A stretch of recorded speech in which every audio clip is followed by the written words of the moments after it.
guys, what is up? My name is Megan. Welcome back to my channel, or welcome if you're new. I hope you guys are doing well and staying safe. And I look bald. I am not bald. I am so sorry. Welcome to today's video. We are going to do these books will self-destruct concept, which I first saw from Becca in the books, but instead of doing it with like a lot of books over 12 months, I chose 6 books and they were going to self-destruct in 6 months because I cannot commit to like reading something over an entire year because I'm too much of a mood reader for that. But the theme for this particular stack is books I was excited about and never picked up because I'm nervous they're just not gonna live up to the expectations. So without further ado, let's hop on in. First book we have is Friends with Benedicts by Stacey Hart. This sounds phenomenal, obviously.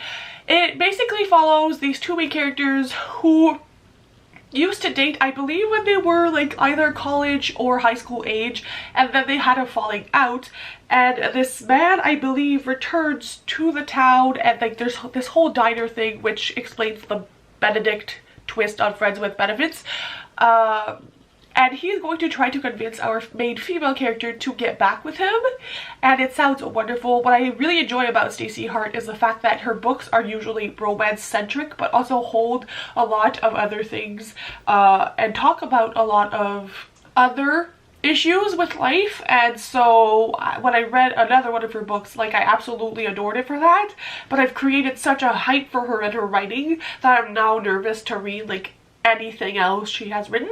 So I do have a few books of hers on my shelf, but this one is specifically the one I was most excited for and I want to get to. Similarly, we have The Rebel by Kendall Ryan. If you've been here for like 2 years now, you would know that I think it was in 2020 or 2021 I got into this huge Kendall Ryan kick and I read a bunch of her books, and no, they are not like the most incredible things I've ever read, but they are the most bingeable books, and sometimes that's all I want in a romance. This book is the first book in a 4-book series following a hockey team, and I've read a lot of hockey romances recently, and I think I've just put them on such a pedestal that I'm now afraid to commit to any other series revolving around hockey. I'm like, but what if it doesn't live up to the hype in my head?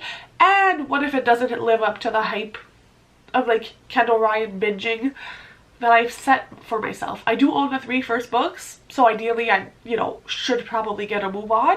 So this makes the list. It's also dual perspective, which I think I'm going to love, and I don't think, her writing is always humongous in her books, so it shouldn't take me a long time to get through.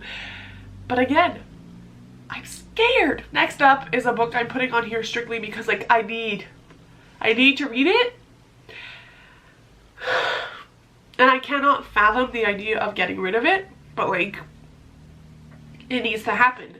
And that is Good Girl, Bad Blood by Holly Jackson, the second book in a Good Girl's Guide to Murder series. And this one was actually gifted by my friend in, I think it was, it doesn't have the date, but I think it was 2021. Or even 2020, I'm not really sure. But when I read this for the Becca 48-hour bookathon, I read the first book and I was like, oh my god, I immediately need the sequel. And here we are in 2023 after being gifted this book so very kindly with the most precious note ever in this book. I have not read it because, one, now it's been such a long time between me reading books 1 and going into book 2 that I'm like afraid I won't remember anything and I'll be like, who are you? But also because I love that first book so much. And it's just such the ideal young adult mystery thriller. And just like the discussions and everything else in that book were like supreme in my opinion. And so I'm scared this is gonna suffer from second book syndrome because a lot of series do, unfortunately. And I'm scared.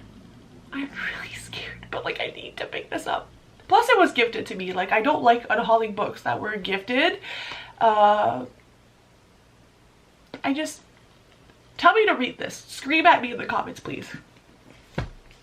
And then another surprising one is Under the Whispering Door by TJ Klune. This I got when it released for like $6. I think there was a little problem on Chapter's website and it was like $6 instead of like $36. And the reason I haven't read this yet is because I'm not emotionally stable. I am afraid to cry at books. I am scared of feeling things, and after reading The House in the Cerulean Sea, I feel like TJ Klune has like both uplifting but also very upsetting storylines and writing, and so I'm like, am I gonna like be happy and feel bubbly while reading this, or am I gonna want to bawl my eyes out? And am I ready to bawl my eyes out? Because this sounds phenomenal. It's always kind of like, it really truly fits the middle grade as an adult book to me. Like TJ Klune, those are the vibes.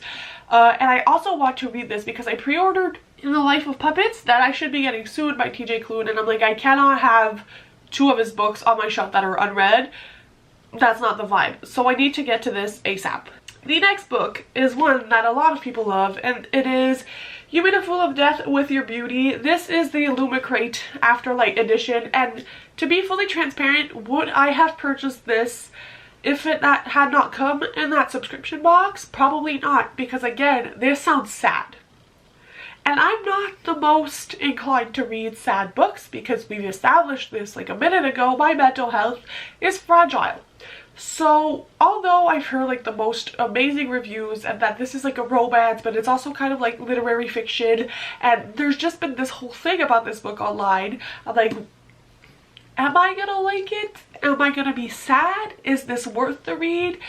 And I just have been staring at it for like a year now, and I'm like, I don't know what to think about you. I don't know if I have the motivation to start you. So if any of you have read this, please let me know what the like overall vibes of this book are, because I think it might be great. And I like, the book was hyped, you know, so I'm like willing to give it a chance.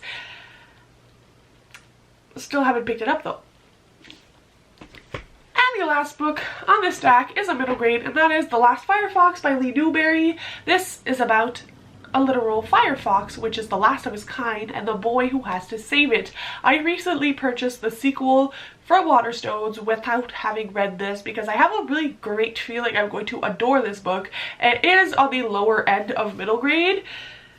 It has like illustrations and everything. It appears to be a very sweet novel, but that, like, I've purchased the sequel, so I really need to get a move on because I cannot be doing this.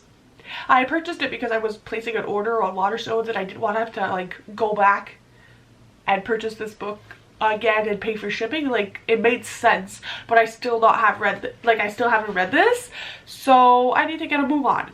It sounds adorable. It is very short, as I said, lower end of the middle grade spectrum, so should be a very digestible read.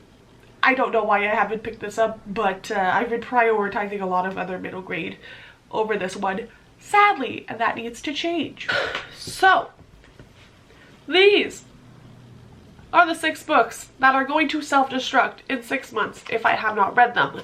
Please hype them up in the comments. Let me know with what I should start because I'm overwhelmed.